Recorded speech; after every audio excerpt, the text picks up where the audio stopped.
સાબરકાંઠા તેમજ અરવલ્લી જિલ્લાના સાંસદ શોભના બારૈયા દ્વારા આજે ક્ષત્રિય સમાજના 121 દીકરીઓના નિઃશુલ્ક સમૂહ લગ્ન યોજાયા હતા, જેમાં દીવ દમણ પ્રશાસન સહિત ગુજરાતના મુખ્યમંત્રી હાજર રહ્યા હતા। આ પ્રસંગે ગુજરાતના મુખ્યમંત્રી સહિત દીવ દમણ પ્રશાસન પ્રફુલ્લ પટેલ સામૂહિક લગ્ન સમાજની સહકારિતાની ભાવનાને બિરદાવી હતી। સાબરકાંઠા અને અરવલ્લી જિલ્લાના સાંસદ શોભના બારૈયા દ્વારા આજે પ્રાંતિજ નજીક આવેલા મોદી ગ્રાઉન્ડમાં 121 દીકરીઓના નિઃશુલ્ક ભવ્ય સમૂહ લગ્ન યોજાયા હતા, જેમાં દીવ દમણ પ્રશાસન પ્રફુલ્લ પટેલ સહિતના ગુજરાતના મુખ્યમંત્રી ભૂપેન્દ્ર પટેલ તેમજ પૂર્વ વિધાનસભાના અધ્યક્ષ રમણલાલ વોરા સહિતના અન્ન પુરવઠા મંત્રી ભીખુસિંહ પરમાર વિશેષ ઉપસ્થિત રહ્યા હતા। આ તકે સાબરકાંઠા જિલ્લાના ઇતિહાસમાં ક્ષત્રિય સમાજનો ભવ્યથી ભવ્ય સમૂહ લગ્ન ઉત્સવ પહેલીવાર યોજાયો છે, ત્યારે દીવ દમણ પ્રશાસન પ્રફુલ્લ પટેલ ક્ષત્રિય સમાજની સામાજિક એકતાની આ મુહિમને બિરદાવી હતી। તેમજ આજના દિવસે 121 નવદંપતિ સફળ લગ્ન જીવન થકી ઉન્નતિ તરફ આગળ વધવા JKS ગુજરાતી સાથે અશોક નાઈ, સાબરકાંઠા।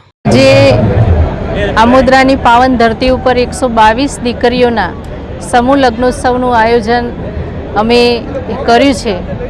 એમાં આપણા ગુજરાત રાજ્યના મુખ્યમંત્રી શ્રી ભૂપેન્દ્રભાઈ પટેલ સાહેબ પણ આશીર્વાદ આપવા આવ્યા હતા। આપણા દીવ દમણ દાદરા નગર હવેલી અને લક્ષદ્વીપના પ્રશાસક શ્રી પ્રફુલભાઈ પટેલ સાહેબ તથા તમામ ધારાસભ્યશ્રીઓ, જિલ્લા પંચાયતના પ્રમુખશ્રીઓ, સમાજના આગેવાનો, સર્વ સમાજના આગેવાનો સૌએ હાજર રહી આ સમૂહ લગ્ન સફળ થાય એના માટેના પ્રયત્નો કર્યા હતા।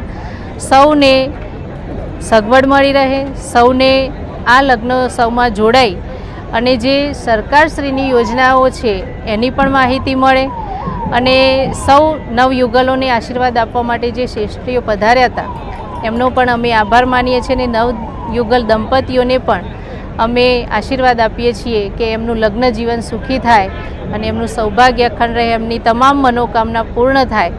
અને જે આયોજન કર્યું છે અને આયોજનમાં પણ સૌએ ખૂબ મહેનત કરી છે અને આ કાર્યક્રમને સફળ બનાવ્યો છે, ત્યારે સૌનો ખૂબ ખૂબ આભાર માનું છું અને મારી હર્ષની લાગણી અનુભવું છું કે આ પ્રસંગે સૌએ ઉપસ્થિત રહીને ખૂબ શાંતિપૂર્ણ લગ્ન ઉત્સવનો આનંદ માણ્યો છે। અને સૌ પત્રકાર મિત્રોનો પણ આભાર માનું છું કે આપે જે આ સમાજનું ઉત્તમ જે કાર્ય છે એને જન જન સુધી પહોંચાડીને લોકોમાં જાગૃતતા આવે એના માટેના પણ આપે કાર્યો કરે છે।